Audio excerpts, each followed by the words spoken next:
Hello there, I'm the Biblical Translator, and I call myself that because I like to think that I can translate sections of the Bible and paraphrase it so it's easier to understand.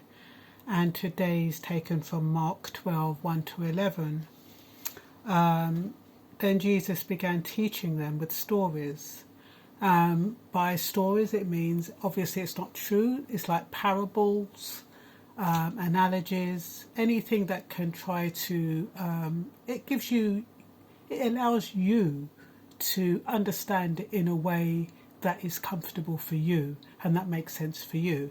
So he then began teaching them with parables or stories. A man planted a vineyard. Well, vineyard is something that, you're preparing for fruit and wine. He built a wall around it, which meant he protected it. And then he dug a bit for pressing the grapes, and to get the juice, which means he provided all the resources to enable the wine to be made. And he built a lookout tower, and that presumably was to detect any dangers like fire, etc. He then leased the vineyard to tenant and farmers. Now, by leasing it, was he relinquishing responsibility for that vineyard? And then he moved to another country, which to me would say that yes, he was.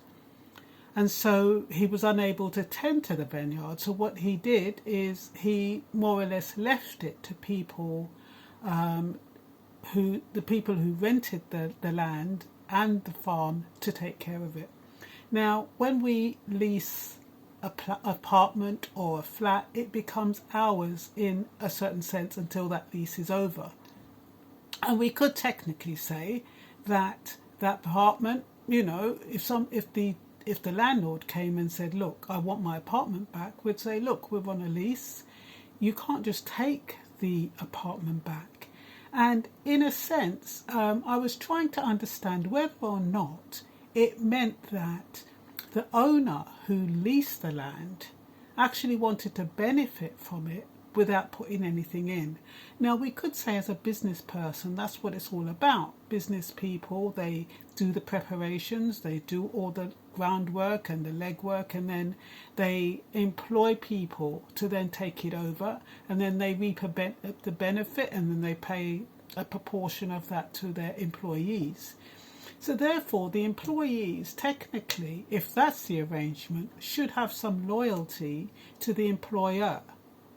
So we've got a kind of a combination of a lease situation where the lease would imply that you actually give away temporarily for the terms of the lease, and then you have a tenant situation which implies that you get something back for what you're giving.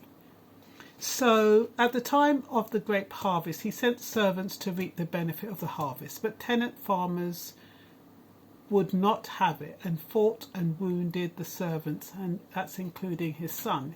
He sent one person, and then they hurt him and sent him back, and then they killed another, and goodness knows. And then with the son, they thought, well, he's the heir, which meant that they felt as though that they owned it, and they felt as though if he's the heir of the property, he can't take it over. So obviously they'd assumed title of that property and the wine press. So Jesus asked, what do you suppose the owner of the vineyard will do? He will come and kill those farmers and lease the vineyard to others. So then I thought to myself, if that's what the farmer would do, he'd kill those farmers and lease it to others. Does that mean that it's the farmers who are at fault for not offering the fruit that was asked of them? And because of that, they lose everything. Is that what this parable is trying to tell us? That, by not giving little, you'll lose much? Is it suggested that they would have provided the fruit, but now they've lost everything, including their lives, and the profit goes elsewhere? Does it mean that the owner who installed the wine press trusted the farmers he leased the land to, but they refused to honour his request for fruit and decided to keep it for themselves? And refusing to give something small, they lost everything, including their lives. I've said that before. Is this parable to show us that there are times and situations where we take things or people for granted and then expect to reap the rewards and expect loyalty. I also thought if it was an analogy for that, because how many times have we had people in our lives and things haven't been going well and we've kind of dashed them to one side and haven't wanted anything to do with them, and then they turn around and become great and self-sufficient and, you know, they've been rewarded in some way. We often find that with children who've been sent off in foster homes, the black sheep of the family, where the parents have discarded them for one reason or another, and then they turn out to be celebrities. And then all of a sudden the parents turn around and want a piece of the pie. So I'm not quite sure if that's another way we can look at it, when they're talking about the stone that the builder refuses can be the head cornerstone.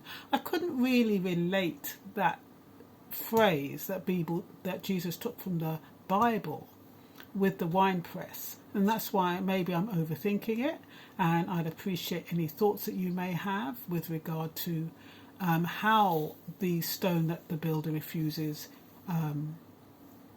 can be the head cornerstone in relation to the wine press and leasing out the land and the farmers killing his servants and stuff like that. Or is it an analogy, the cornerstone being the rock on which the entire structure of the building rests, the wine press?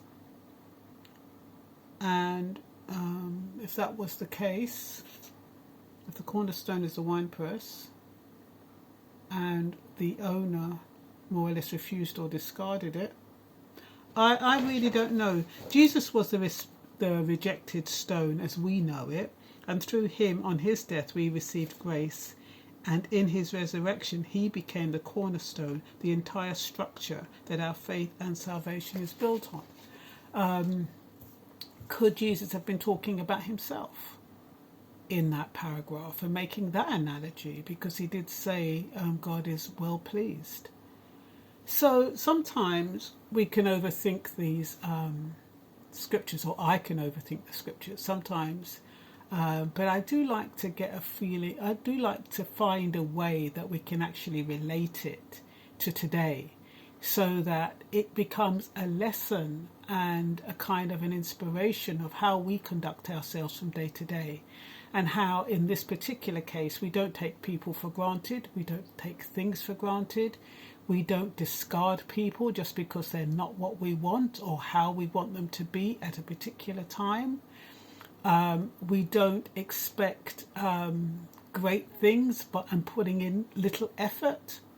We don't expect loyalty where there's been disloyalty and things like that. So anyway, I'm going to stop it there. I've got a kind of hoarse throat today, and hope that you will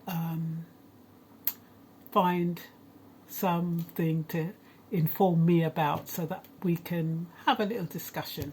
And that's all for now. Bye bye.